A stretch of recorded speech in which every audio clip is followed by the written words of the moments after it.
You are looking live at our Alpha Insurance camera in downtown Tupelo. It is 1 o'clock on Monday, August 21st, 2017. We have a mix of sun and clouds. We also have a moon that is passing over the sun right now, and that is why it may look a little bit different out there here as we get into the show here. Our special live eclipse special is starting right now. The moon's shadow just continues pushing off to the east as millions of Americans get ready to view a solar eclipse. That moon will be blocking the sunlight, and that will create a shadow effect here on the United States.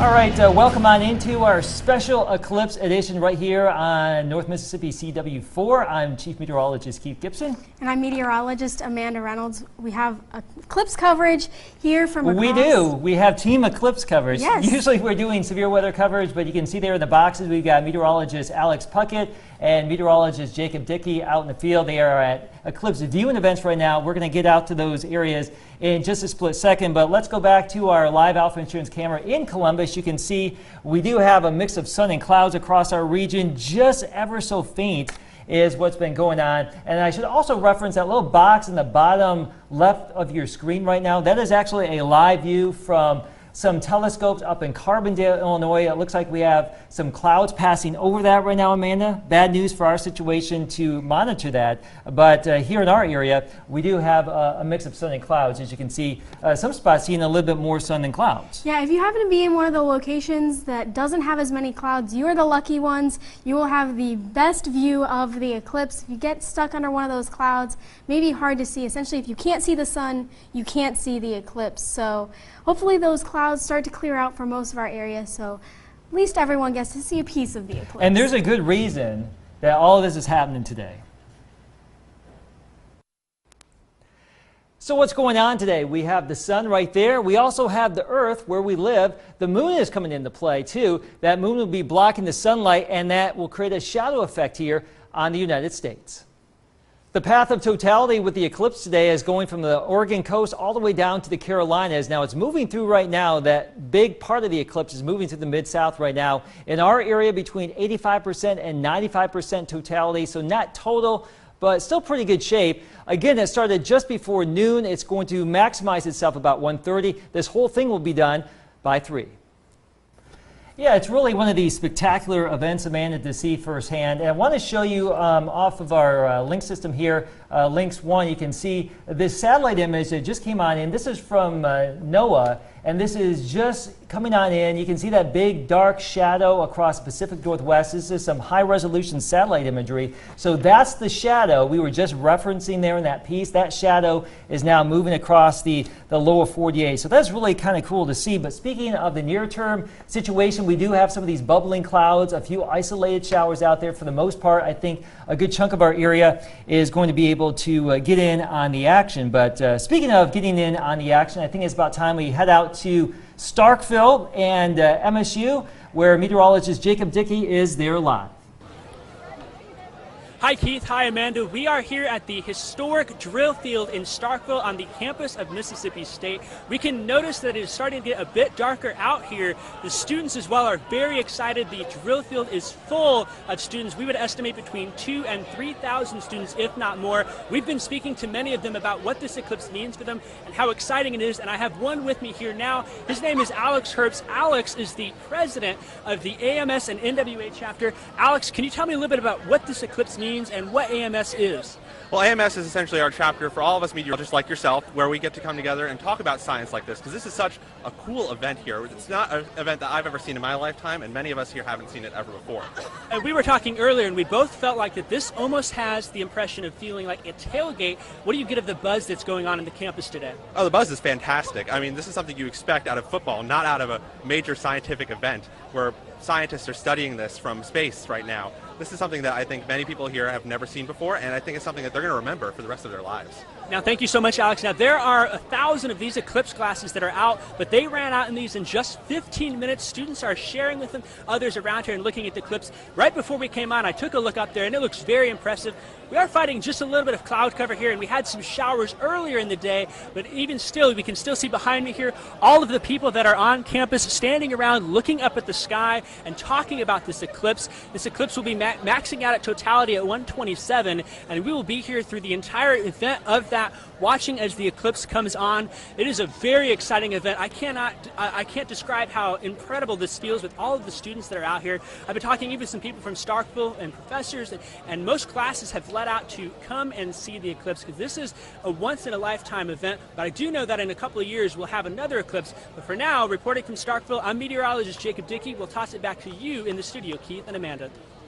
All right, thanks a lot, Jacob. A lot of folks out there checking things out. Kind of cool. Yes, very cool. We actually got a picture in this afternoon. This picture was taken on an iPhone with the solar filter lens over it. So, as we've been saying, like the poor man's eclipse thing to do is put some solar protection on top of your cell phone. But again, this picture was taken by Margaret Pope, so you can see just the sliver of the sun, and the moon's shadow is off in the top right, and it's continuing to cross over the sun. So we'll see about 90% of the sun being covered as we get closer and closer to 1:30. Right, so, and that was our first viewer picture here coming in real time. So if you have some pictures and videos you're gathering here as we go throughout the next half hour, really for the next hour and 45 minutes or so, this thing technically will wrap up about 2:55. So if you see something really cool and exciting, first, protect your eyes. But if you can grab some imagery, send it our way. Our old-fashioned email address, weather at WCBI.com, our Facebook, Twitter, and Instagram. And so that's what we want to see as all of this begins to unfold here across our area, Amanda. We're going to go to break here with a live look at our Alpha Insurance camera in Columbus. We'll be back with more of our coverage of the eclipse of 2017 after the break. The moon's shadow just continues pushing off to the east. Did you know that total solar eclipses occur because the sun is 400 times larger than the moon, but the moon is 400 times closer to Earth? That means the moon's shadow completely covers the sun. Also, that this is the first total solar eclipse over the continental U.S. since March of 1970. All right, another look into Mississippi State University. We've got a lot of folks out there on the drill field right now, as we just described with that live shot with Jacob. Wow, look at all those folks out there soaking up some afternoon science. How about that? Really cool to see. Very cool. We can only hope that the clouds clear for most of us as we go closer and closer to our peak totality. Yeah, and we're getting closer and closer. You know, one of the things that we were, talking about behind the scenes here over the last couple of days was the fact that there could have been some traffic issues and some gridlock and all that kind of stuff happening here across our region. I'm going to move over my little traffic map here of the Deep South, and we don't really have a lot of chaos going on. This is one of those Google traffic maps. You see a lot of green on the interstates. Hopefully a lot of folks have reached their destinations. You can see a little bit of some heavier traffic here over near the Carolinas. But I want to come on in a little bit tighter to the Nashville area, where some folks were thinking that this was just going to be full-fledged Armageddon. And let me bring that back up. You can see the traffic there on the interstates in Nashville doing okay. Yeah, it looks pretty good. It almost looks like it's lighter than normal. Yeah. Maybe everyone's already at their eclipse viewing area and we're not having to deal with that gridlock. I'm sure, though, after the eclipse, we will have more of that traffic as everyone's leaving. Yeah, so that's up in Nashville. Let's return a little bit closer to home, and let's go out to Heritage Academy in Columbus. Meteorologist Alex Puckett is out there live, where the whole school's checking things out. Alex?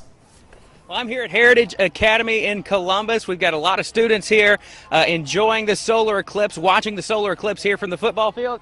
Hey guys, let's hear it. You guys want to say hello on TV? Wave hello. They're too busy looking at the eclipse to wave hello, I guess. And that's a good thing, but you got to make sure you've got good eye protection when you're viewing this eclipse. All of these students here have special sunglasses specifically designed for viewing the eclipse. And I actually talked to Dr. Sherilyn Webb in downtown Starkville a little bit earlier, really a couple of weeks ago, discussed with her why these special eclipse glasses are so important to your eye safety. As millions of Americans get ready to view a solar eclipse, eye safety is a big concern. Thank you so much. Yeah, you bet. Dr. Shannon Webb in Starkville has been warning her patients about the dangers of viewing the solar eclipse. She says that in as little as 90 seconds, the sun's rays can cause significant damage to your vision. Just the infrared rays and the ultraviolet rays from the sun can end up causing a hole in your retina. These black spots are burns in the back of the retina. Within a few hours of receiving these burns, your eyesight can decrease significantly, or worse. So it can go anywhere from 20/40 to 2200, or have a complete black spot in your central vision. And while some people might not find these solar eclipse glasses as fashionable as their expensive designer sunglasses, only these special eclipse glasses will protect you from damaging your eyesight. You have to have special eclipse viewing glasses. They are actually regulated. They have to have a certain type of neutral density filter in them, and it's a ISO of a 12312-2. Dr. Webb also points out that while burns on your skin can heal, once damage is done to your retina, there is no going back. If you look at the eclipse without using the Eclipse solar sunglasses that are specifically for this, you're going to have damage occur to your eyes. And unfortunately, nothing's going to be able to be done to fix it. So the best idea is probably to just go ahead and spend a couple of bucks on these Eclipse safety glasses. They might just save your eyesight. Alex Puckett, WCBI News. A lot of sun gazers here in Heritage Academy. We've all got our special solar glasses like we talked about there with Dr. Webb. And of course, Dr. Webb also wanted me to point out that it is not recommended that you view the eclipse, even with this special solar eye protection, for more than 3 minutes at a time. But getting good glimpses out every now and then, that's okay. Just no longer than 3 minutes at one time. But for now, here in Columbus at Heritage Academy, Alex Puckett. Now send it back over to Keith and Amanda in the studio. All right, Alex, appreciate that. It looks like those kids out there having a good time. Yeah. Soaking up the sun. Yep, we're getting rid of the clouds, so hopefully. So far, so good here locally in many spots. I want to show you some of these eclipse details here. If you're concerned about when this eclipse is going to be maximized in your location, well, Tupelo at 1:26 and 46 seconds, 92% totality in Columbus. We are going to be at totality here, 90% at 1:28 and 30 seconds, and right now it is 1:14, so we are coming up on our peak eclipse event here in northeast Mississippi and West Alabama. Vernon, Alabama, again, 91% totality for you, coming up about 1:28 and 47 seconds. So that's the current situation with where the eclipse is, but eclipses in general have meant a lot to folks in history. While many of us have been looking forward to today's eclipse, in ancient societies, eclipses weren't necessarily considered an event to remember. In fact, many groups considered eclipses to be a bad omen. Curses, evil spirits, and fear. I spoke with Dr. Donna Pierce from Mississippi State University about how some of these ancient civilizations reacted to eclipses. Well, there are mythological interpretations of eclipses from all over the world, and the common theme that many of them share is disruption of the normal order of things. So you'll hear tales of, for instance, the Vikings interpreted eclipses as wolves eating the sun. You have other accounts of frogs or dragons eating the sun. Many historic scientific discoveries were also made during total eclipses. For instance, in 1868, the second most abundant element in the universe, helium, was discovered from studies of sunlight during a total eclipse. And comets have even been discovered during eclipses. There was a notable comet that was discovered in 1948 during a total solar eclipse.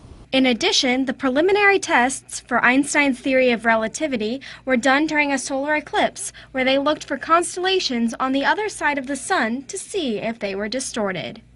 But now that the eclipse is here, what can we expect from Mother Nature? For folks who are along the line of totality or very close to it, where there's going to be a lot of sunlight blocked around the peak of the event, they may see certain diurnal plants begin to close up. They may even see birds taking to their nests, thinking that it's time to turn in for the evening. All in all, this is a spectacular display put on by the Cosmic Universe, so make sure to enjoy it, as the next one won't occur over the U.S. until 2024, and our area won't see totality until 2045. For WCBI, I'm meteorologist Amanda Reynolds. All right, Amanda, thanks a lot for that. Speaking of 2045, let's show you this map real quick. If you can hold on a little bit longer, we have 28 more years to go. That stripe of yellow, that will actually bring totality to Columbus, Starkville, West Point, not Tupelo, but the Golden Triangle area. The next one that is going to be total here in the United States, as you mentioned, Amanda, there, April 8th of 2024. But August 12th, 2045, can we hold on, Amanda? Will we be able to see it? Let's hope so. Let's hope so. Let's hope that we can see what's happening out there right now. Let's go and check out our Alpha Insurance camera again. In Tupelo, you can still see a little bit of sunshine, some clouds, not as many clouds up to the north at this point in time. And we do want to remind you that if you have some pictures, some videos you'd love to share with us, do so on these channels. Our email address, weather@wcbi.com, and our social media channels as well. More of the show after the break.